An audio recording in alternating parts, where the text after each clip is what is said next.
One of the city's key financial regulators, the Financial Reporting Council, is planning a big change. It wants to remove references to the environment and society from a code that sets standard for city investors. Why? Well, it's part of an effort to simplify red tape in the city and support the government's growth agenda. But what is this code and what do these changes actually mean?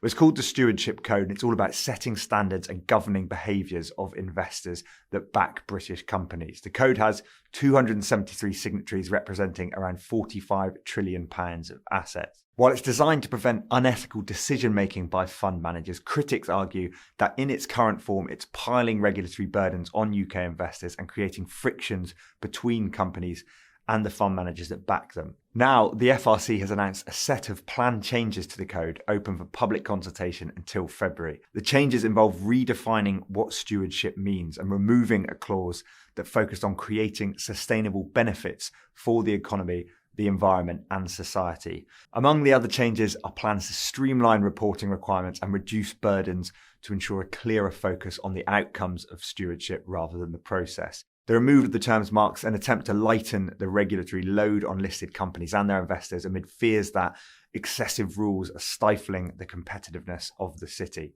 However, crucially, the FRC's chief, Richard Moriarty, has told City AM this shift doesn't mean abandoning responsibility towards the environment. In an interview with us, he explained that this is a deliberate shift, allowing investors to define their view of sustainable value creation and report on it, rather than infantilizing them with a definition to stick to. The FRC's plan also includes new principles for different types of signatories and for the first time, a specific principle for proxy advisors. Now, proxies have stirred up some debate in the city for urging investors to vote against policies like big executive pay packages, a stance that some say makes it hard for British firms to attract top talent. But Moriarty has told City AM that soothing the relationship between the two was not the regulator's aim. It comes as the latest attempt by Moriarty to shift the FRC onto a growth footing after he already dramatically pruned plans to strengthen the governance code for boardrooms last year.